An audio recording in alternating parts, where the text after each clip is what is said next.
extra special, I guess, winning a game with defense and pitching as opposed to just clobbering? No, I mean, we've always said postseason baseball is about three things. You need quality starts on the mound. You have to make, I just say routine plays. It's nice to mix in a great play every now and then. And you just got to get timely hits. And I thought we were, we left a lot of runners on base tonight, which, was a little frustrating. But sometimes, like I said, credit their pitcher. He made pitches when he had to, and they made the plays when they had to. So it's something we preach all year. You guys that were here on Thursday, you saw us in our yellow practice shirts. That's a defensive-minded shirt. You can't give good teams extra at-bats, just good lineups.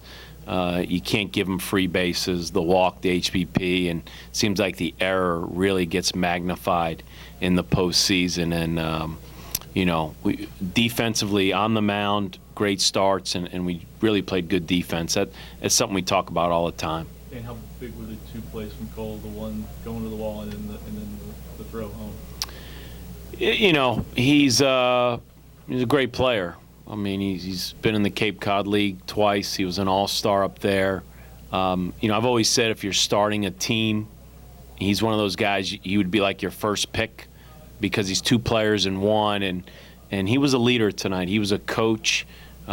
He wore that C proudly on his chest. And we have a saying in our program that the front of the locker room has to lead. And we do some things throughout the year where we call guys up and they stand right up here where this table is, and they have to lead. I mean, at the end of the day, this is their team. I can challenge them, I could push them, I could coach them, but I don't play.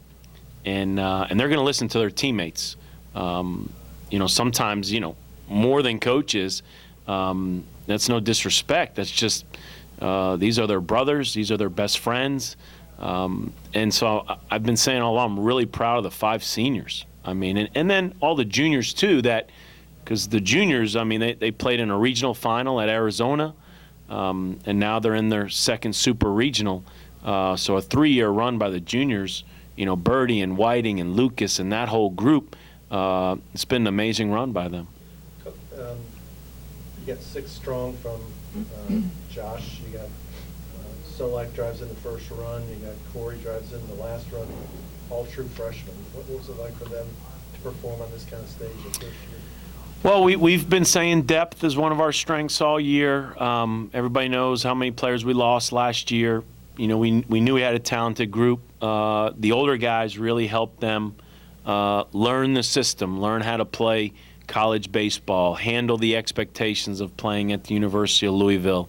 It's a way of life. It's the culture we have here. And again, I give a lot of credit to the older players because they do a great job of leading these younger guys. It's been fun to watch those young guys grow up this year, but definitely got great production from those young guys. And as coaches, because we're always recruiting, you're always looking to the future.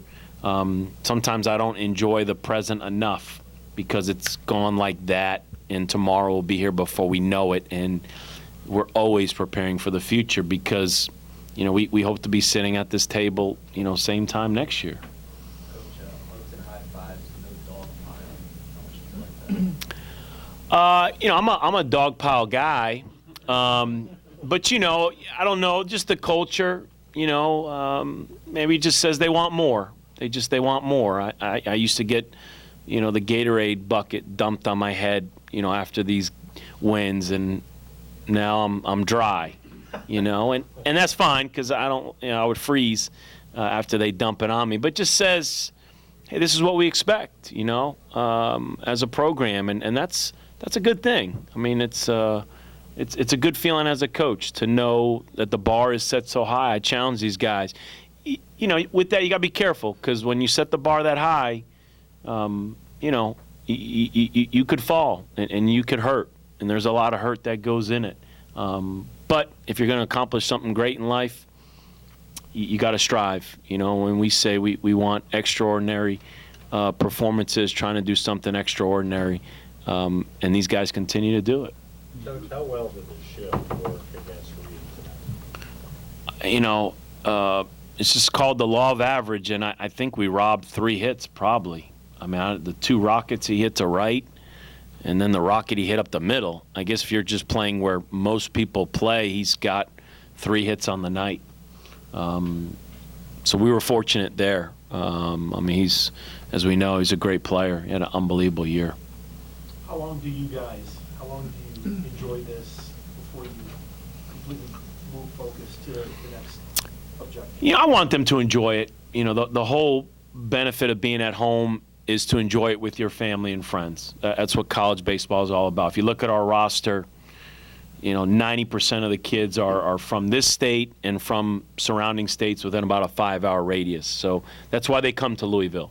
So their families can be a part of this, and they're supposed to enjoy it. They're supposed to enjoy it with them, and let them decompress a little bit.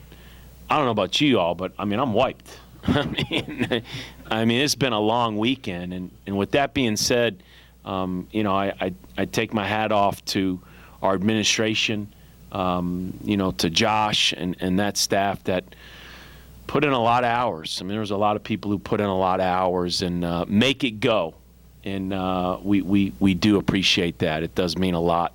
It means a lot to our players and our coaches. You say it's been a long weekend. How important is it that you're hosting when you have these long weekends as compared to maybe going to someone else's host site?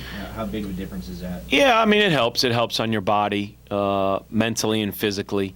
But again, you got to play the game between the lines. So we'll just have a good week of preparation, and we'll get ready to play a team who just won a regional and just won a regional on somebody else's field. So it'll say a lot about whoever's coming in here to Louisville. What was the process like when Cole decided to come back, and how did that go? How did you talk to him? How big was that for your team?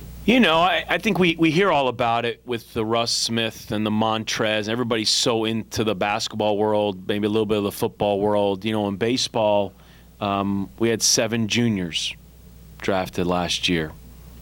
Cole and Gardner come back, that's 9.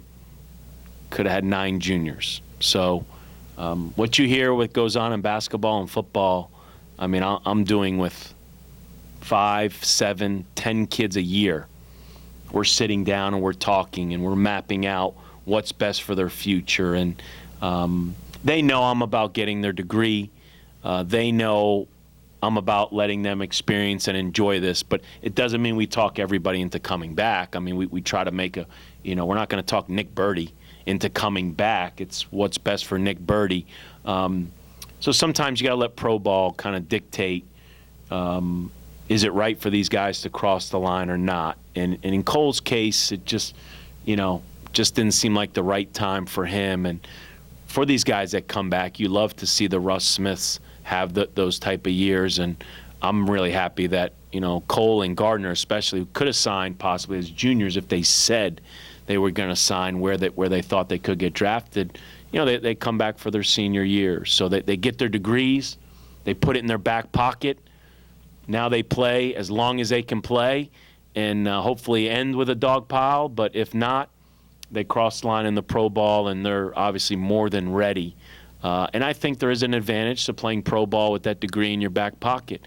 But even a lot of our juniors that sign, they're usually a semester away more times than not. So it doesn't mean I'm not supporting juniors to sign.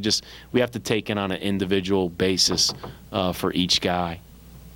Kentucky has gotten to the regional final a couple of times here in the last 2 or 3 years, haven't been able to break through. You obviously have been able to do that now several times. You talk about players coming and going in your program, but is there a culture there that once you do it helps you when you get back to the same position again? Is it an advantage in our program? Yeah. Yeah, definitely. And like I said, we use the word culture, and so there's a lot of trust, there's a lot of belief. I think the younger kids, as we say, the front of the room has to lead.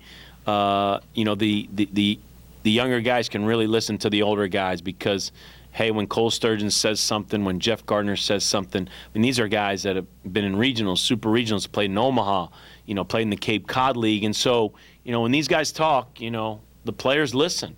And we got great leadership. So believe me, I'm very blessed, and our coaches are very blessed to have kids who can control the locker room and control the clubhouse. You know, Joe Girardi spoke at our leadoff banquet a few years ago, and if you remember his talk, I mean, the basis was the great teams have great leaders in the clubhouse.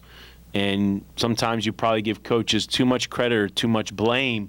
Great teams have great leaders who can really lead a clubhouse, and we obviously have that right now.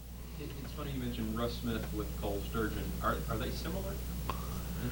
I think so. I mean, you see their smiles, man, great smiles, great energy, great leaders. I think they're just not only loved by their own teammates, but you could tell the fans. You know, Cole Sturgeon was that guy. You know, every coach in the Cape Cod League loved him. Every scout. Just, man, I love that Cole Sturgeon. Everybody respects the way he plays the game. I'm sure guys on the other team admire. Because I always say one of the greatest compliments is when another coach or another player has something good about you, and we get nothing but great comments on Cole. I mean, he's just one of those guys you go, man, I'm sure other guys go, man, I wish that guy was on our team because he just plays so hard and so consistent. He made a running catch far into the foul territory, and Cole made the running catch to the fence. Then he came in on that line drive, then threw home. How well do your outfielders cover ground out there? How key is that? No, I mean, give Coach Lemonis a lot of credit because, you know, his name usually only comes up from the offensive side, and he does a great job with the offense. But he coaches the outfielders, and, you know, nothing against Jeff Gardner, but Jeff Gardner's a converted catcher/DH, doing a good job in left field. I mean, made an unbelievable catch in the conference tournament down in Florida. But outside of Jeff, I mean, it's like 5 center fielders we have, and they work extremely hard. And so to put Logan Taylor out there, to put Mike White out there, we did last night. Colin Lyman pinch hit, so he couldn't go out there. But we feel like our outfield play is really first class. I mean, we feel like we're very good defensively in the outfield, and it's just as important as the infield defense. You guys said you don't really care who you play, but once it did happen, how much were the players looking forward to the third game against University? I mean, I think it's, you know, we have a saying that some things are inevitable. And so I guess it was inevitable that we were going to play Kentucky at some point in the regional. Just didn't know when. You know, so you just try to keep your kids on an even keel. Listen, our fans love this rivalry. Our players love this rivalry. It is a big deal. We get it. I get it. But at this point, it's double elimination. So the message to our kids was there's no judgment. We have to be ready to play a Kansas, or look how close Kent State was to advancing. If it's Kentucky, then it's Kentucky. And, you know, we have to keep the game between the lines, not get caught up with, you know, because it's a big deal to the fans and the rivalry. And, you know, this game is a tricky game. If you make the game too big, you know, we have that saying, if you live and die, you know, playing this game, you're going to die an awful lot. And you got to be careful that you just don't, it's a baseball game. So let's just play the game, trust our ability, and play the game. And I thought we did as good a job as we could do. I mean, you all saw it. That was an intense, emotional game. So as much as you try to calm your kids down, our kids get it. I want our fans to know, believe me, we get it. I respect it.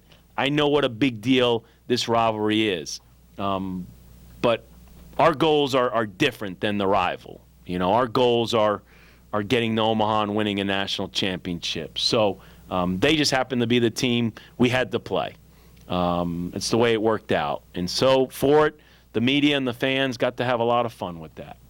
That happened, did you kind of say no crap? No, I kind of, you expected it. You saw Clemson go to South Carolina. I mean, a couple of times you've seen Texas A&M and Texas, now that they're in different leagues, they already matched them up.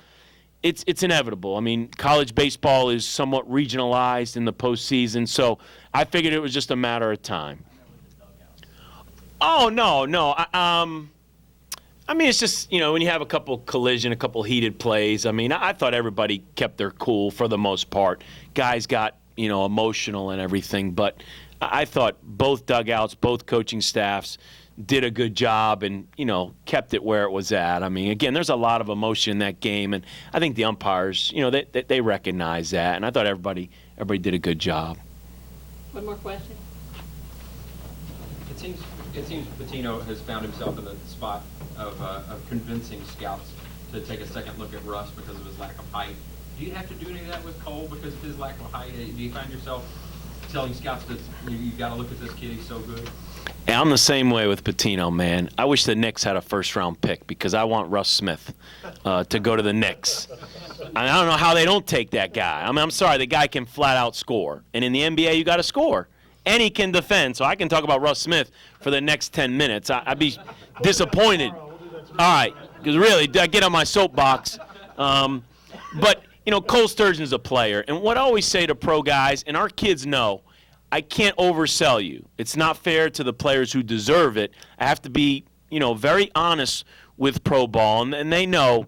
Now, yeah, I'm biased because I'm passionate and I grow to love these kids, but Cole Sturgeon's a must in your organization. Can he make it to the big leagues?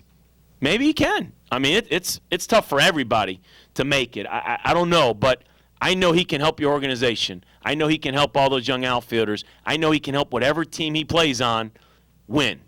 So I would think an organization hopefully would see his value outside of the skill set. The skill set is special, and he's a left-handed pitcher. So like Reed, I would think he's going to go as a hitter first, and if for some reason that doesn't work out, when you're left-handed and you throw 90 miles an hour, it's never too late to get thrown on the bump. So, but yeah, I've been very upfront, with Cole. Hey, last but not least, Larry and Jay and the NCAA, thanks. I know it was a lot of rain delays and a lot of stress, but again, hats off. Thanks for everything.